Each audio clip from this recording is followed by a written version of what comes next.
বিসমিল্লাহির রহমানির রহিম। সমস্ত প্রশংসা এবং তারিফ সৃষ্টিকর্তার, সঙ্গে শান্তি বর্ষণ হোক ওনার প্রেরিত দূত মোহাম্মদ আহমদ মাহমুদ হামিদের উপর। আমি আজকে এই প্রচণ্ড রৌদ্র এবং এই প্রচণ্ড গরম, যে সময় 38 এবং 37 এরকম আমাদের গরমের সেলসিয়াস চলতেছে, সেই সময়ে আমাদের এই মাই লাইফ ফাউন্ডেশনের উদ্যোগে এই যে সভা অনুষ্ঠিত হয়েছে, আমি যারা আয়োজন করেছেন তাদের সবাইকে ধন্যবাদ জানাই। এবং তা থেকে আমরা একটি উপদেশ এবং আমরা যা বলি সবক, তা আমরা শিখতে পারব।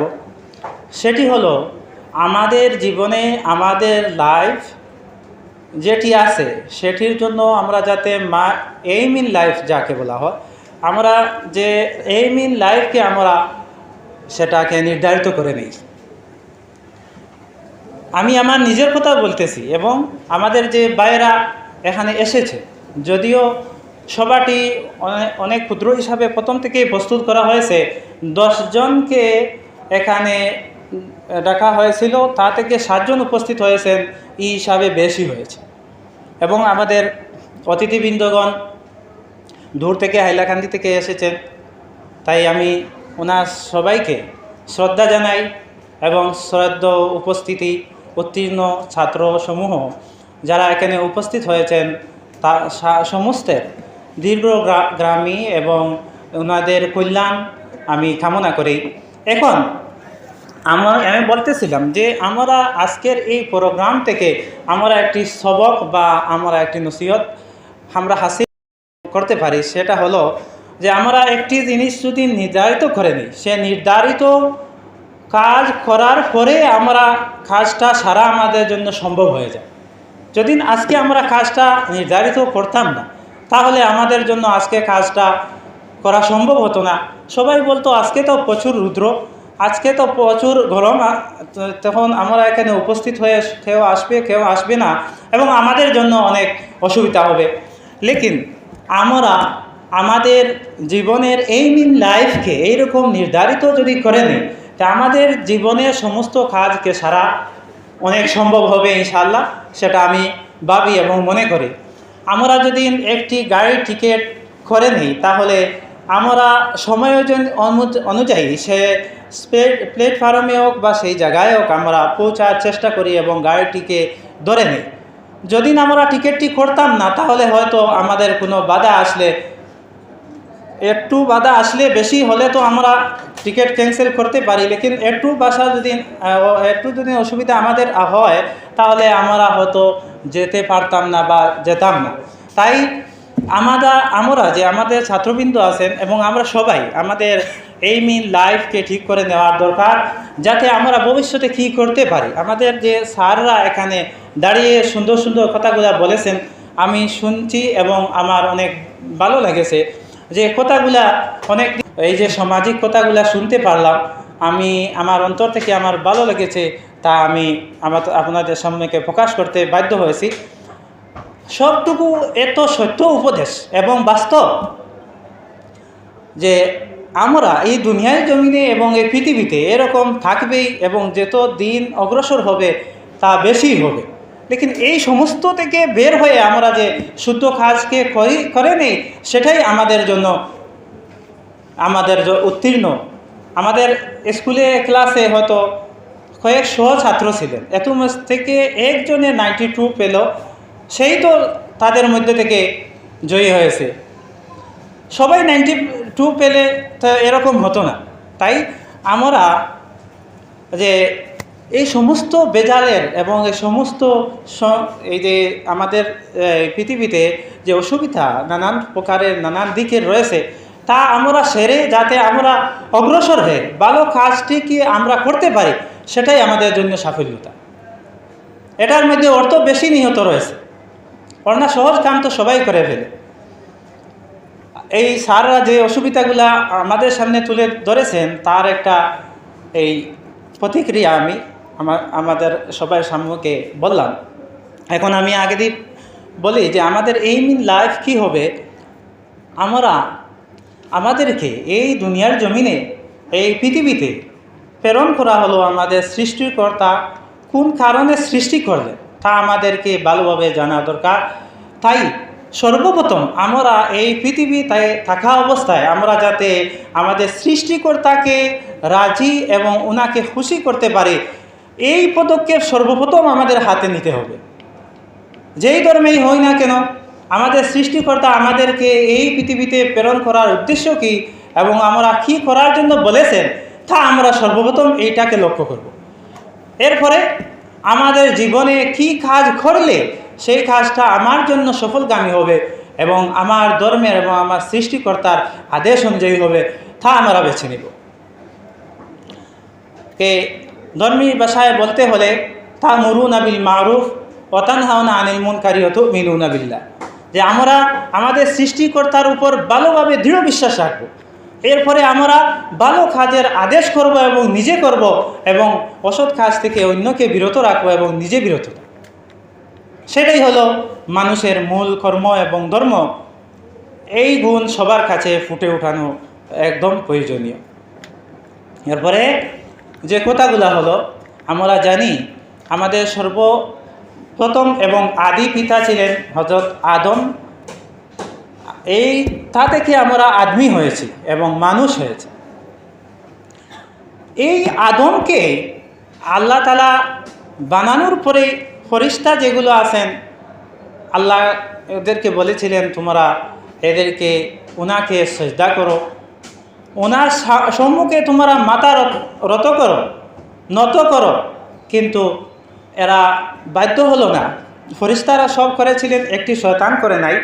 তো এই যে কাজ এবং এই যে আদেশ আল্লাহ তাআলা ওনাদেরকে করেছিলেন, কারণ হলো আদমকে আল্লাহ তাআলা সব কিছুর নাম, যা কিছু দুনিয়া জমিনে এই সময় ছিল সমস্ত নামটুকু শিখে নিলেন এবং বললেন ফেরেশতাকে তোমরা এই সমস্তের কথা नामগুলো बोलो। तो कोई नहीं बोल सका। तो उन्होंने बोला है कि हमको जो आपने सिखाया है वही हम जानते हैं, आपने जो नहीं सिखाया वो हम नहीं जानते। तो फिर अल्लाह रब्बुल इज़्ज़त ने उनको आदम के सामने पेश किया और कहा कि बताओ उन तमाम के नाम बताओ। तो आदम ने एक एक करके जैसे अल्लाह ने बताया था सब का नाम बता दिया। तो बाद में बताया कि देखो मैं दुनिया की ज़मीन के अंदर उनको पैदा करना चाहता था, लेकिन तुम जो थे माना कर रहे थे। आज तुम पर मैंने फजीलत दे दी है कि तमाम के नाम बता दिया और तुमने आजिज़ी पेश करके हाथ जोड़ लिया है कि हमको उसको पता नहीं है। तो আমাদের এই কথা দেখার এবং এই কথা বোঝানো আমার উদ্দেশ্য যে আমাদের যে আদি পিতা ছিলেন ওনাকে আল্লাহ রব্বুল ইজ্জত দিয়েছেন, এক পাক মখলুক যাকে আল্লাহ রব্বুল ইজ্জত নূর দিয়ে পয়দা করেছিলেন। এদের তুলনায়ও আদমকে, মানুষকে আল্লাহ তাআলা শ্রেষ্ঠ বানিয়েছেন এবং তাদের কাছে ফজিলত দিয়েছিলেন এই ইলম এবং জ্ঞান দ্বারা। তাই জ্ঞান হলো আমাদের অন্ধকার থেকে বেরিয়ে আসার বাতি, জ্ঞান হলো জাতির মেরুদণ্ড এবং জ্ঞানে মানুষের জীবনে কল্যাণ নিয়ে আসে এবং শান্তি এবং সত্যতা নিয়ে আসে, মানবতা নিয়ে আসে। তাই শিক্ষা অর্জন করার জন্য আমাদের অগ্রসর তো হতেই হবে। এর মধ্যে দিয়ে উন্নত শিক্ষা যাতে আমরা অর্জন করতে পারি তা দিকেও আমাদের লক্ষ্য রাখা একান্ত প্রয়োজনীয়। এখন আমি কই আর যে আমরা পরিশ্রম লগে করতে লাগবে। যদি আমরা পরিশ্রম করি তাহলে আমাদের এই সমস্ত আমাদের জন্য সম্ভব হবে। পরিশ্রম না ছাড়া দুনিয়ায় কিচ্ছু হয় না। পরিশ্রম হইল গিয়া একান্ত জরুরি প্রয়োজনীয় জিনিস। আমরা শুনেছিলাম যে কবি রবীন্দ্রনাথ ঠাকুর নাকি 7 বার ম্যাট্রিক দিয়েছিলেন, লাস্টবারে উনি উত্তীর্ণ হয়েছিলেন যে কবি রবীন্দ্রনাথ ঠাকুর। তে উনি যাকে এই যে মেহনত যেটা আসলো না, পরিশ্রম যেটা আসলো, এই শ্রম উনি দিতেছিলেন এবং লাস্টে গিয়ে উনি সফলগামী হলেন এবং উনি লাস্ট পর্যায়ে এমন একজন মানুষ হয়েছিলেন যে উনি নোবেল পুরস্কার পেয়েছিলেন সাহিত্যের মাধ্যমে। এবং ওনার যে সঙ্গীত, আমাদের ভারতের সঙ্গীত জনগণ, এটি আমাদের দেশে শুধুমাত্র পড়া হয়নি, অন্যান্য দেশেও তা পড়া হয়। আমাদের মন্ত্রী এবং নেতারা যখন অন্য দেশে যায়, যাওয়ার পরে তান্তানকে সামনে রাখিয়া দেশের জাতীয় সঙ্গীত পড়া হয় এবং আমরা দেশের জাতীয় সঙ্গীত পড়া। আর এই জাতীয় সঙ্গীতটা রবীন্দ্রনাথ ঠাকুরের লেখা।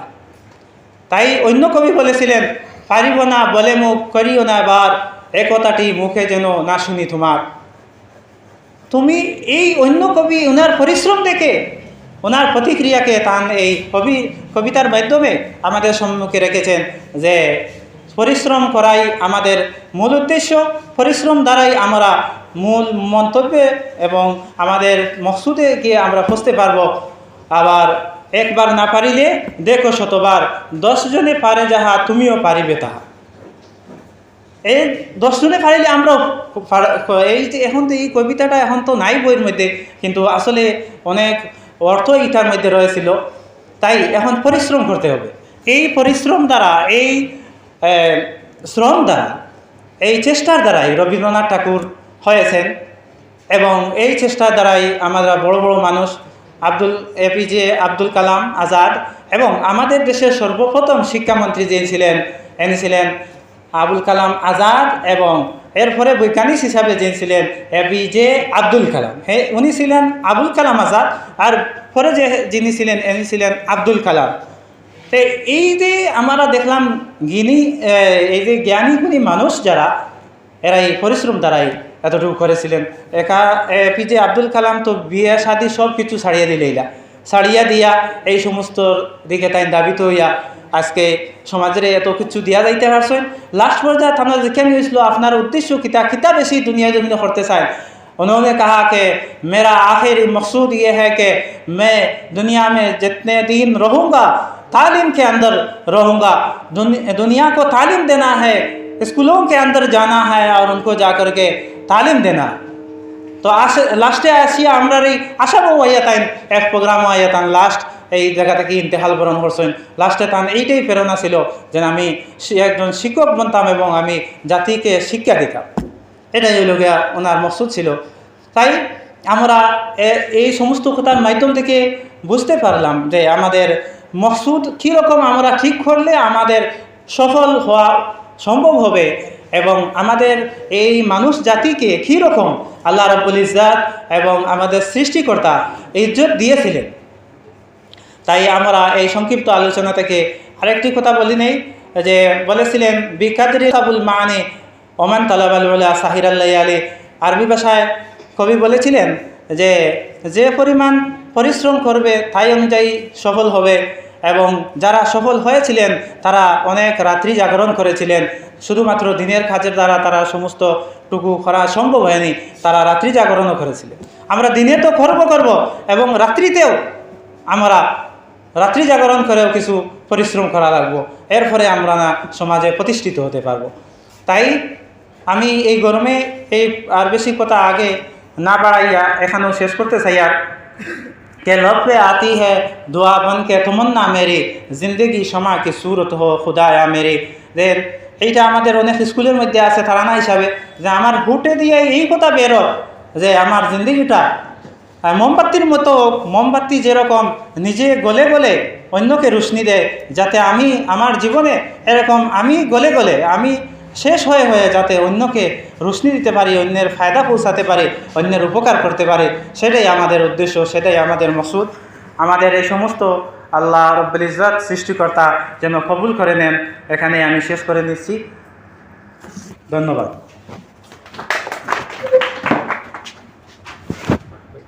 অশেষ ধন্যবাদ, অশেষ ধন্যবাদ সম্মানিত আজকের অতিথি মুফতি মৌলানা আরিফউদ্দিন সাহেব হুজুরকে। এখন আমাদের